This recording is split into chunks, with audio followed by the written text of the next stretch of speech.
Bienvenue dans Étant donné, le podcast des acteurs de la data, avec NetMedia, un podcast produit par Splunk, la plateforme qui transforme les données en action. Aujourd'hui, notre actrice de la data est une bâtisseuse.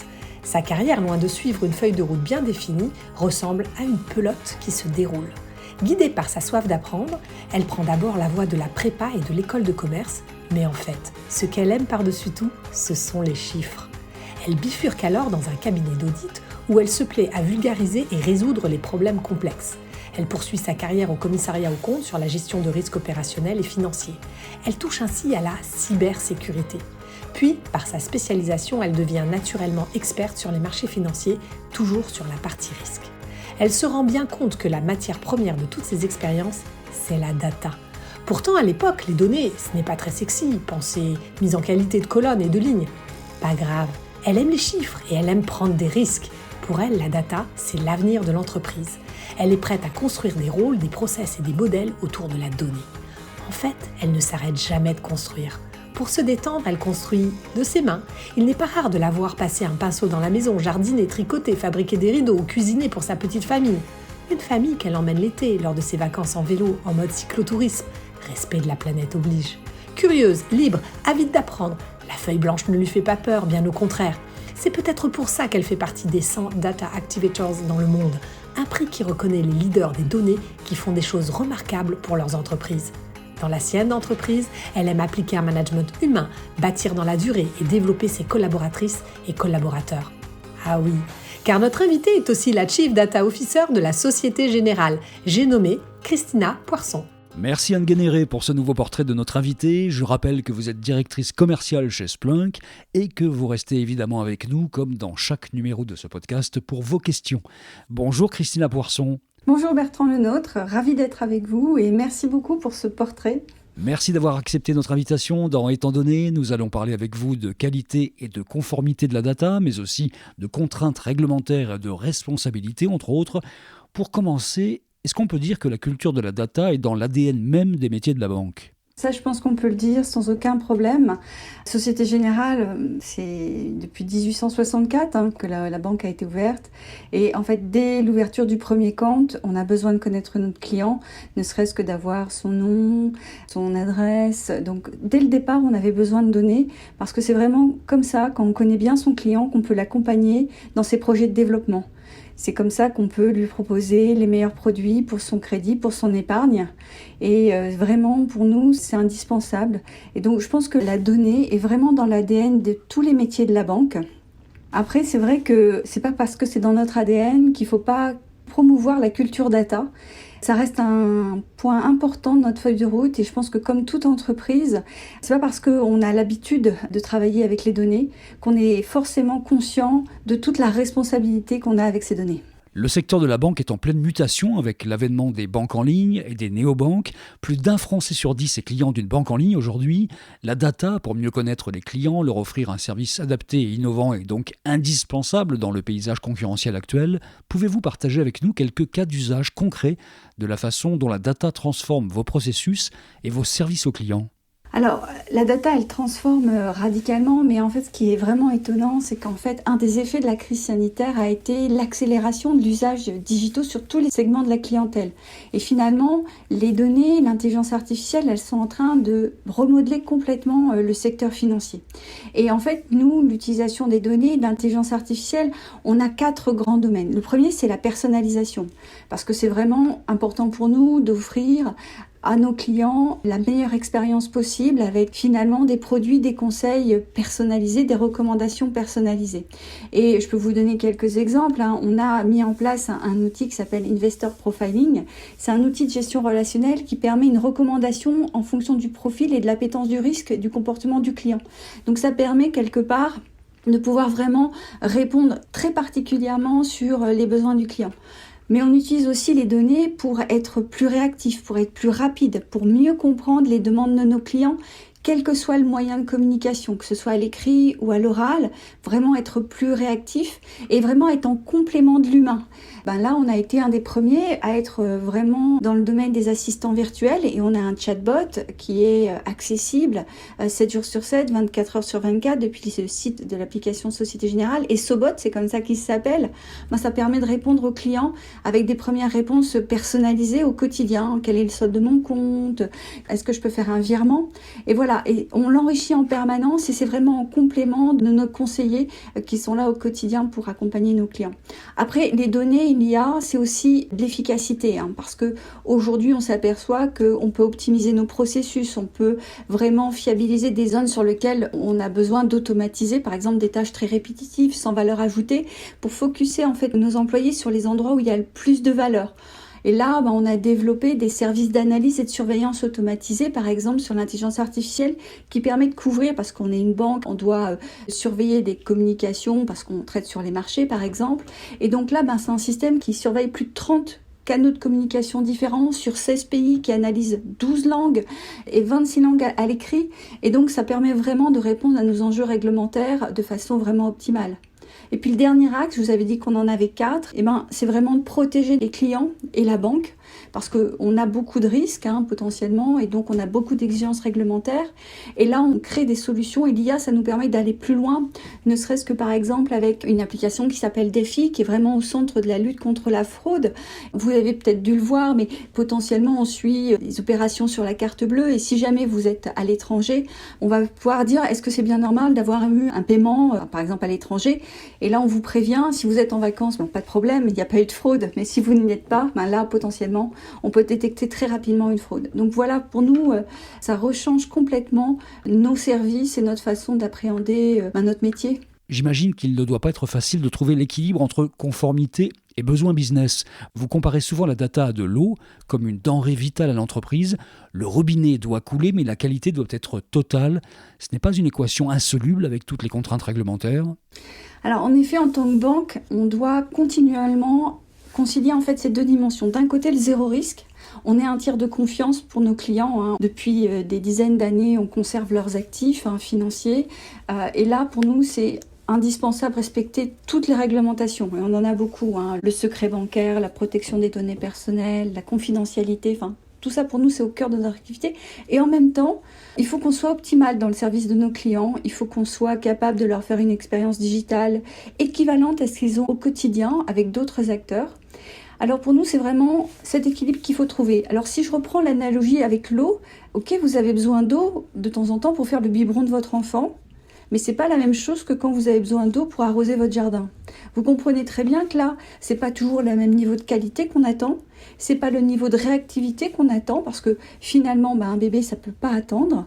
Mais par exemple, votre jardin, si jamais il y avait une grosse crise et qu'il y avait un besoin de restriction en termes d'eau, vous êtes prêt en fait à ne pas arroser votre pelouse. Et donc c'est pareil, nous, on travaille vraiment sur adapter au maximum tous ces sujets en termes de qualité, d'accès et de réactivité. Et donc, on a mis en place un outil qu'on appelle DataGo, qui est pour nous sur la partie accessibilité des données, parce que c'est vraiment important de nous assurer qu'on donne accès aux données conformément à toutes les réglementations. Et donc, ça intègre toutes les réglementations internationales dans cet outil. Ça permet de vérifier tous les pans sur lesquels on est attendu, la protection des données personnelles, la sécurité, le secret bancaire. Et donc c'est un outil qui nous permet de donner un feu vert ou un feu rouge à toute personne qui a besoin d'accéder à la donnée. Donc vous voyez, c'est vraiment un travail au quotidien. En fait, il faut être tout le temps sur la balle pour pouvoir répondre le mieux possible en prenant le moindre risque possible. Intéressant, Christina. Vous parlez d'un TripAdvisor de la qualité de la donnée. Comment gérez-vous cette data dans le contexte actuel avec les moyens et attentes actuelles ? Oui, alors j'aime bien prendre dans le langage commun des termes qui parlent à tout le monde. TripAdvisor, l'idée c'est vraiment de noter quand on utilise une donnée et dire voilà, je l'ai utilisée, elle répondait à mon besoin, elle répondait pas à mon besoin et le niveau de qualité était celui-là. Et c'est quelque chose d'important, c'est vraiment de faire parler le producteur de la donnée et le consommateur de la donnée.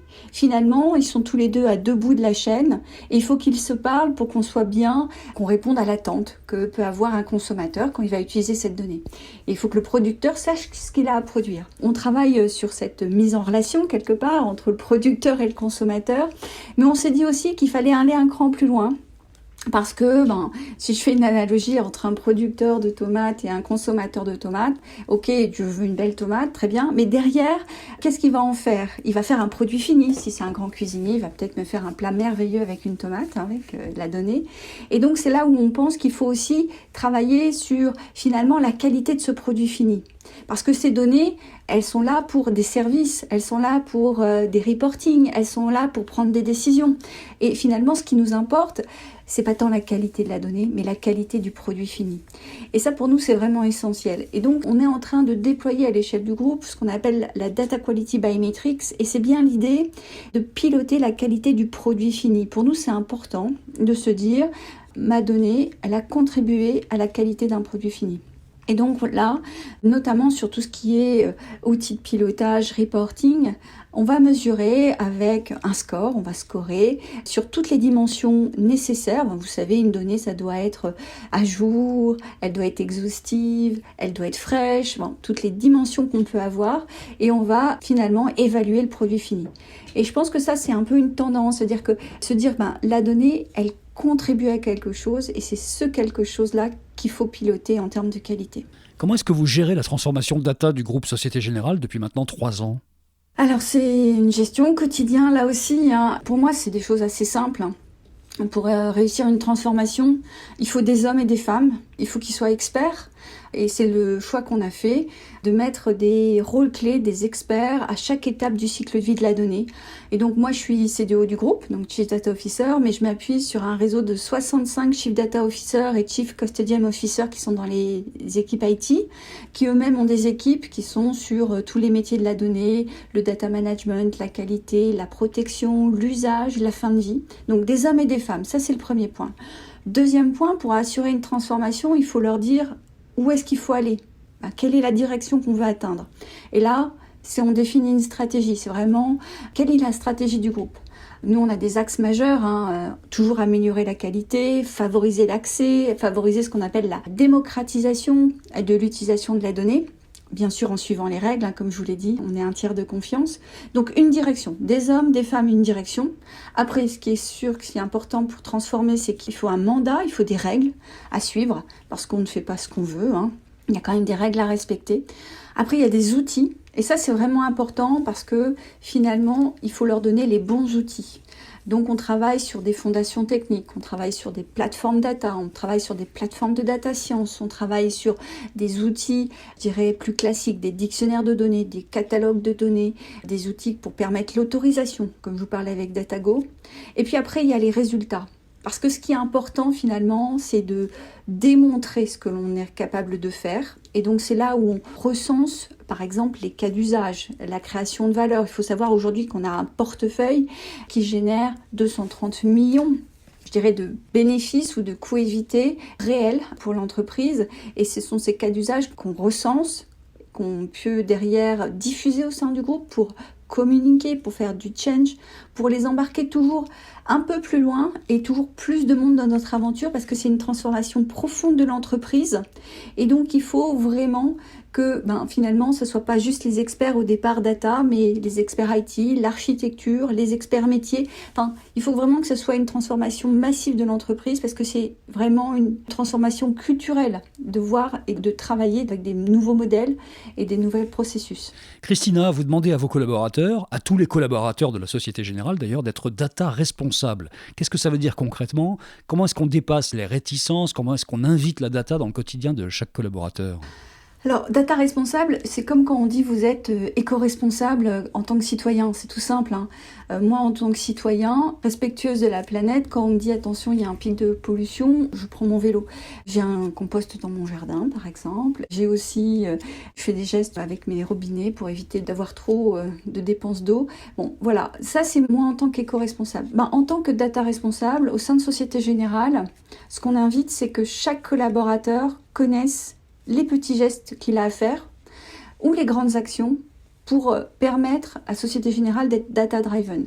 Ça veut dire quoi ? Ça veut dire que Je suis chargée de clientèle, je saisis bien les informations dans les systèmes qui décrivent mes clients. Je suis quelqu'un qui fait des contrôles dans un back-office, je corrige mon anomalie si j'ai vu une anomalie à la source pour que d'autres puissent derrière en bénéficier. Donc ça, c'est les petits gestes au quotidien. Et comment on fait ces petits gestes au quotidien ? Finalement, on doit former les gens. Donc on a des programmes de formation continue, que ce soit sur la data ou sur l'IA. Sur l'IA par exemple, on a eu 5000 collaborateurs en 21 qui ont été formés sur 25 pays. On doit aussi vraiment s'assurer que ça passe par l'exemple, donc il faut faire des appropriations stratégiques au niveau du management pour qu'ils puissent aussi comprendre l'impact, comprendre que finalement avec de la donnée de qualité et de l'IA, ils sont capables de prendre des décisions stratégiques d'investissement et de ressources. On fait aussi beaucoup de rescaling pour qu'il y ait de plus en plus d'acteurs de la data. Toutes ces petites choses, c'est à la fois des petits gestes et aussi des petites actions pour que finalement on soit tous data responsables et que la data s'invite dans le quotidien de chacun. Justement, les enjeux RSE s'invitent dans le périmètre des CDO. Gérer les données de façon éthique et responsable, ça semble important pour vous. C'est pas important, c'est vital, c'est non négociable, il n'y a pas d'option. Avec 2 dimensions. La première, c'est l'aspect data responsable. Parce que finalement, une donnée, ça peut avoir un impact carbone, puisqu'il faut la stocker. Et on a vraiment comme ambition de réduire de 50% l'empreinte carbone numérique à horizon 2025 au sein de la Société Générale. Donc c'est un vrai enjeu, c'est quelque chose sur lequel on travaille au quotidien. On ne peut pas faire n'importe quoi avec ces données, c'est de la responsabilité. On a beaucoup de données de nos clients et donc on a des réflexions sur l'éthique de l'intelligence artificielle, sur comment faire pour respecter toutes les réglementations qu'il peut avoir. On demande le consentement de nos clients en fonction des finalités. On les protège, ces données. On met en place toute la sécurité des systèmes d'information. Et puis après, il y a un deuxième axe, c'est que finalement, les engagements RSE des entreprises font émerger énormément de nouvelles réglementations et aussi de nombreuses attentes de nos clients sur plus de transparence pour mieux comprendre finalement ce que fait la Société Générale en tant qu'acteur de l'économie sur ces sujets. Et donc finalement, pour pouvoir répondre à ces nouveaux enjeux, on s'aperçoit qu'on a besoin de nouvelles données qu'on n'avait pas obligatoirement ni collectées, ni mis en qualité, parce que ce n'était pas obligatoirement quelque chose qu'on suivait. Et demain, il est vrai que quand on va financer des nouveaux équipements, il faudra qu'on sache si ces équipements ont un impact vert ou moins vert. Et donc ça, pour nous, ça va être important parce que ça va rentrer peut-être dans nos systèmes de décision pour voir si on finance ou on ne finance pas tel ou tel bien. Donc c'est vital à ces 2 dimensions. D'un côté, parce que oui, on a un acteur responsable, et de l'autre, parce que finalement, pour pouvoir démontrer cet engagement, les données vont être essentielles. Avez-vous un acteur ou une actrice de la data à nous recommander pour un prochain numéro de ce podcast ? Ah oui, je pense à Laure Lucchesi, qui est la patronne d'Etalab. Alors, Etalab, pour ceux qui ne savent pas, c'est une administration publique française qui vise à améliorer le service public et l'action publique grâce aux données. Et en fait, Laure, c'est quelqu'un de dynamique, de passionné et d'inspirante. Donc, je vous invite fortement à contacter Laure. Merci beaucoup, Christina Boisson. Merci. Vous étiez l'invité d'Étant donné, le podcast des acteurs de la data, un podcast produit par Splunk, la plateforme qui transforme les données en action.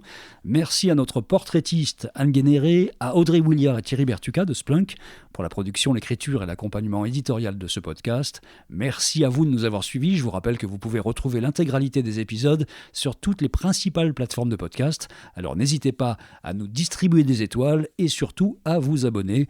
À très vite pour une nouvelle rencontre autour de la data. Retrouvez tous les épisodes de Étant donné sur vos plateformes de podcast préférées. Et pour plus d'histoires autour des enjeux de la data, rendez-vous sur le site de Splunk, SPLUNK. À bientôt!